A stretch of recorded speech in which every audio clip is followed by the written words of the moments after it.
¿Qué tal, futboleros, futboleras? ¿Cómo estáis? Estamos aquí una vez más, una semana más, para repasar lo que nos ha dejado lo más destacado tanto de la Liga como de las principales ligas europeas en un fin de semana que obviamente ha estado marcado por los homenajes, por los minutos de silencio en nombre de Diego Armando Maradona, del crack argentino que nos dejó la semana pasada. Así que no me enrollo más, comenzamos como siempre por la Liga, por los resultados y por la clasificación. Como sabéis, ahora profundizaremos un poquito más, pero por encima de los resultados yo quería destacar el empate entre los dos recién ascendidos, entre el Elche y el Cádiz, en un partido en el que el equipo de Álvaro Cervera demostró que le falta muchos conceptos para poder atacar bien a una defensa tan cerrada como la del Elche, que al quedarse con un hombre menos, obviamente se tuvo que refugiar en su propio campo, pero la verdad es que el Cádiz no creó prácticamente ocasiones más allá de la del gol. También la victoria importantísima, muy sufrida y con algo de suerte, de fortuna, a favor del Atlético de Madrid y en contra del Valencia, ese 0-1 en Mestalla. También preocupante la situación del Huesca, que continúa sin ganar, ya es el último clasificado y volvió a perder en casa contra el Sevilla sin que el equipo de Lopetegui hiciese un gran partido, pero la verdad es que los de Michel no estuvieron al nivel habitual y salvo una ocasión muy clara de Sandro no tuvieron demasiado bagaje ofensivo. También obviamente la sorpresa de la jornada, de la que hablaremos a continuación, es el Deportivo Alavés 2-1 en la victoria ante el Real Madrid en Valdebebas, la goleada del Barça, el empate entre Getafe y Athletic, la victoria muy contundente, en mi opinión merecida, del Celta con un grandísimo Yago Aspas, y en el partidazo de la jornada empate 1 entre Real Sociedad y Villarreal. Para esta noche queda el Real Betis Eibar. Y en cuanto a la clasificación, el conjunto de Imanol Alguacil continúa como líder con 2 partidos menos, muy cerca ya el Atlético de Madrid con 23 puntos. Cierra la zona de Liga de Campeones Villarreal y Real Madrid, ya se acerca a esta zona el Sevilla tras su victoria contra el Huesca, escala posiciones el Barça tras su victoria.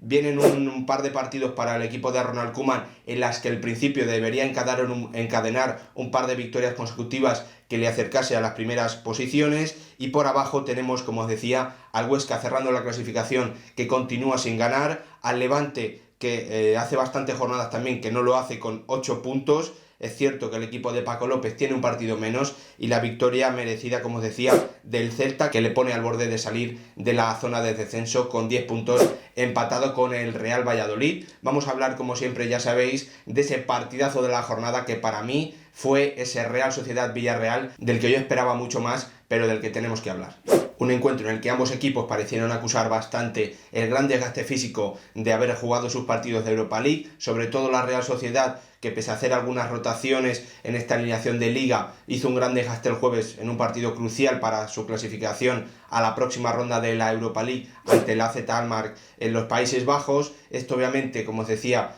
provocó que Imanol Alguacil tuviese que rotar al equipo, introducir a algunos de los suplentes, y aunque vimos una Real Sociedad que yo creo que en la primera parte, tras ese error bastante grave de Lustondo que provocó el gol de Gerard Moreno de penalti, que tuvo mucha constancia, muchas llegadas al área contraria, una ocasión muy clara de Barrenechea que podía haber puesto antes en el marcador el 1-1 definitivo, creo que a la Real Sociedad se le vio ese desgaste, sobre todo en una segunda parte en la que le faltó fútbol, en la que le faltó también esa chispa que es habitual, pero en el que volvió a verse que la idea del Imanol Alguacil está muy presente, que el equipo cree en ella, que hasta que no logró ese empate no paró de atacar, y más tarde vimos a un Villarreal que para mí dejó de escapar una oportunidad muy buena de haberse llevado los 3 puntos del estadio de la Real. No sé si fue por un tema de falta de ambición, de falta de fútbol o de falta de chispa por el gran desgaste tanto físico como mental que están teniendo estos equipos que están disputando 2 competiciones de momento.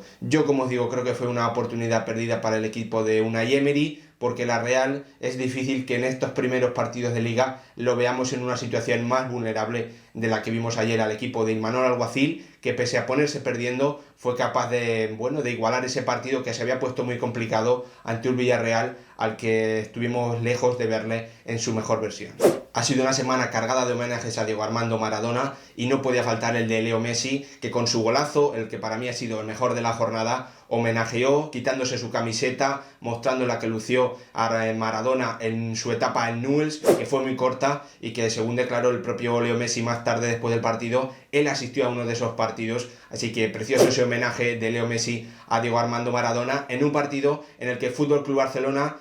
completó uno de los mejores de su temporada, en mi opinión, en la Liga. Vimos a Leo Messi en banda, si recordáis lo comentábamos en el vídeo de la semana pasada también, en el que repasábamos lo mejor de la jornada. Estamos viendo a Leo Messi encerrado demasiado en el centro, que no estaba moviéndose y que no estaba, encontrando esos espacios que normalmente él siempre ha encontrado. Creo que era una buena solución y así por ella optó Koeman, de llevar al argentino a la banda. Además, con el esquema que utilizó Yago Barrasate tenía muchísima libertad, con ese carrilero que no podía llegar a Leo Messi porque siempre tenía la ayuda de Serginho Dest, que provocaba que, por ejemplo, Juan Cruz o Johnny en la primera parte no pudiesen jamás estar con el argentino, estar cerca de él, impedirle estar muy cómodo. Y también vimos una muy buena reversión de un Antoine Griezmann, que se movió muy bien en la media punta, como ya demostró en el partido ante el Betis. Parece que de momento Ronald Koeman ha encontrado esa fórmula. Es cierto que en defensa provoca que el centrocampista de ese lado tenga que hacer un gran desgaste físico, que Griezmann también tenga que bajar al centro del campo para posicionarse junto a Frenkie de Jong, porque básicamente Leo Messi no baja, no hace ese retroceso defensivo, y eso hace que el Barça, ante equipos que vayan a demandarle más en el aspecto de defensa, vamos a ver si Ronald Koeman puede volver a optar por esa idea. Lo que es cierto es que el Barça ahora se enfrenta a un par de partidos consecutivos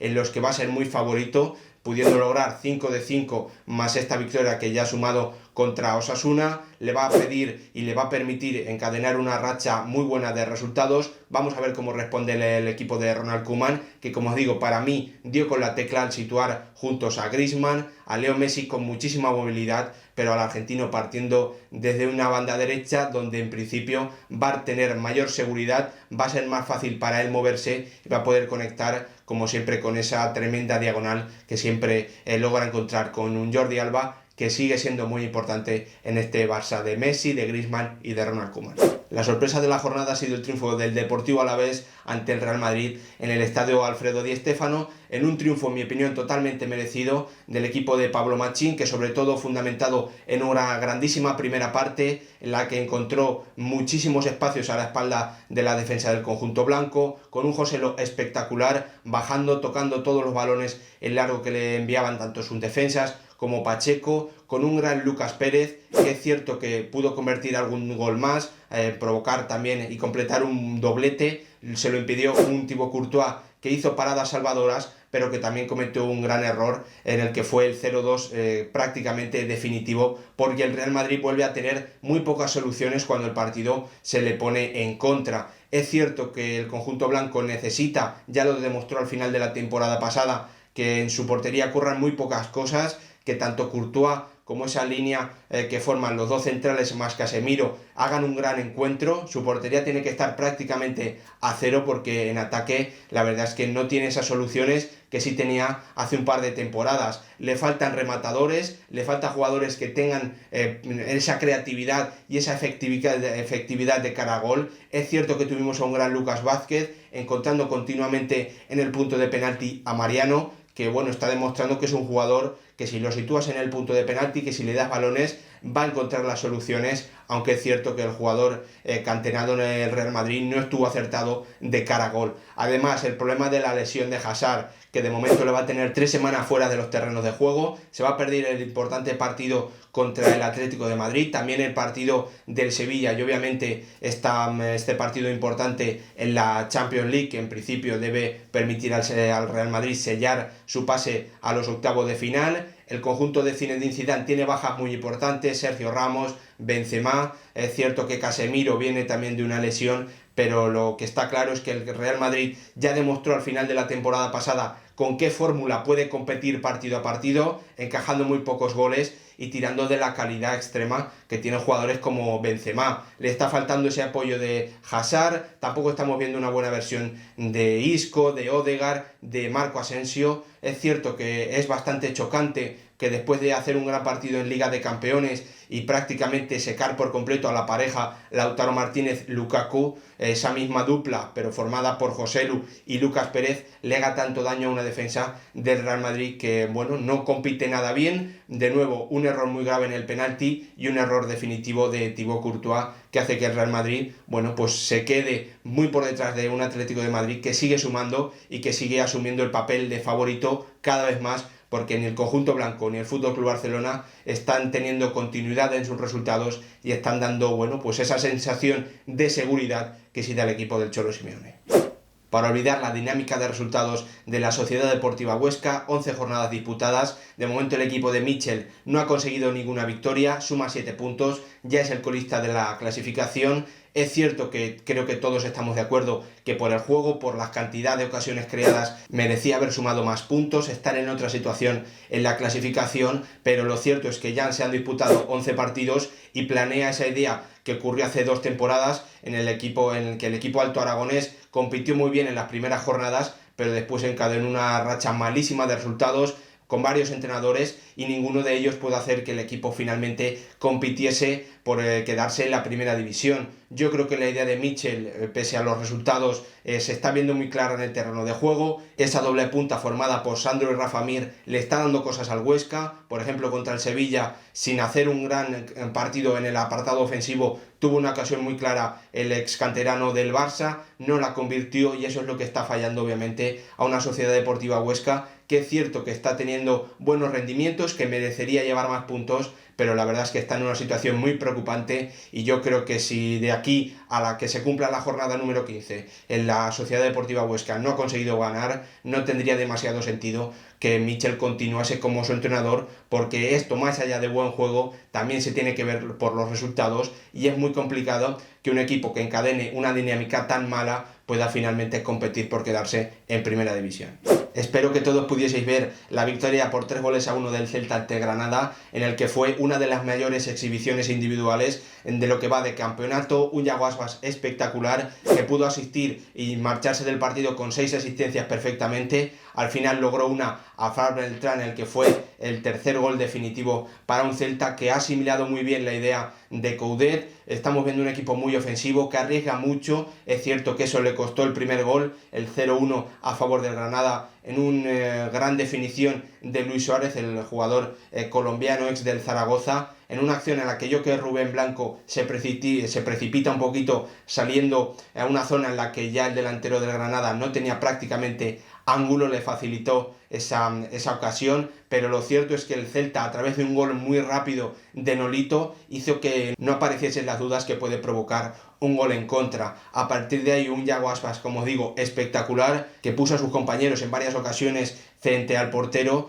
Lo cierto es que finalmente el Celta ganó y logró la mayoría de sus goles en una segunda parte en la que no mostró tanta superioridad como había hecho en la primera. Muy buenas sensaciones del equipo de Coudet, que se van a enfrentar la próxima semana al Athletic de Bilbao en San Mamés. Vamos a ver qué dinámica triunfa, si la del equipo rojiblanco, que viene de completar 2 buenos encuentros, o la de un Celta que viene en una buena dinámica desde que Coudet ha llegado al banquillo celeste. Y el extra de la jornada en esta ocasión es para el Atlético de Madrid, que volvió a demostrar que en estos momentos es el mejor equipo de la Liga, el máximo favorito para hacerse con el título, solo igualado en mi opinión con el Real Madrid, que de momento es difícil juzgarlo demasiado. Estamos viendo un Atlético de Madrid que no tiene miedo a cambiar su esquema, con diferentes opciones, tanto por fuera como por dentro, teniendo que rotar muchísimo, ya sea por bajas por tema de coronavirus. Por cierto, está echando mucho de menos a Luis Suárez en estas últimas semanas. En principio parece que va a poder estar ante el Bayern, aunque obviamente todo depende de si da negativo en los test PCR, que también ha perdido a Diego Costa. Salió en Mestalla con un 11 bastante diferente al habitual, con un Lemar que desde la media punta se encontró muy cómodo, probó en varias ocasiones a un Jaume Domenech que tuvo que hacer una muy buena actuación, porque Rasic, el jugador de su propio equipo, no le puso las cosas demasiado fácil a su propio equipo, al Valencia de Javi Gracia, que completó un gran encuentro defensivamente. Es cierto que el Atlético de Madrid demostró, teniendo más del 70% de la posesión, que este año sí que se siente cómodo, que intenta buscar soluciones, pero la verdad es que hasta que no apareció un Carrasco, que es la nota diferente, que le permite tener ese 1 contra 1, no encontró ese gol definitivo, con muy mala suerte para Toni Lato y con muy buena para un Atlético de Madrid que sigue demostrando que es muy sólido, al que apenas le crearon ocasiones y que va a competir hasta el final por esta liga si no tiene algún tipo de mala racha en forma de lesiones, de mala racha en forma de resultados muy consecutivos, porque de momento es el equipo más sólido y que para mí está demostrando ser el mejor equipo de esta primera división.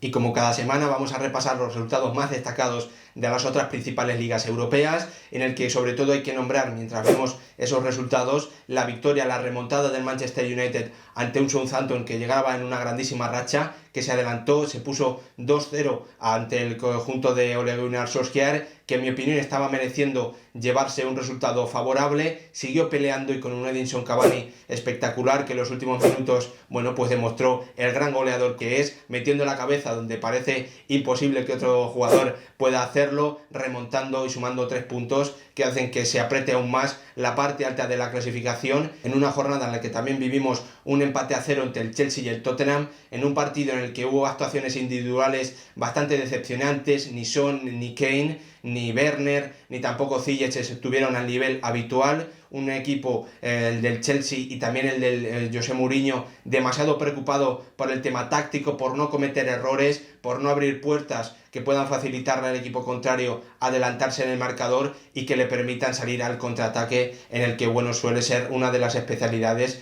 de ambos conjuntos. Como os digo, ese empate a 0 entre Chelsea y Tottenham que deja de momento al equipo de José Mourinho como líder, y en Italia el Milan, esta ocasión sin necesitar a Ibrahimovic, ganó y ya es el líder, sigue como líder, mejor dicho, aventajando en 5 puntos al segundo clasificado. Y también en Italia vivimos el que para mí ha sido el partidazo de esta jornada en el fútbol internacional, en las grandes ligas europeas, esa victoria con homenaje incluido de Diego Armando Maradona por parte del Nápoles en su victoria por 4-0 ante la Roma. El equipo de Gattuso, que para mí es un gran conjunto, cambió a ese esquema de 4-3-3 que venía siendo habitual después de pasar por el 4-2-3-1, con un gran encuentro de Fabián, siendo muy superior en todo momento a una Roma que es cierto que pese a estar siendo inferior, sufrió los errores de su portero, de Mirante, que para mí podía haber hecho algo más en varios de los goles, en un encuentro, como os digo, muy bueno de Fabián, que completó con un gol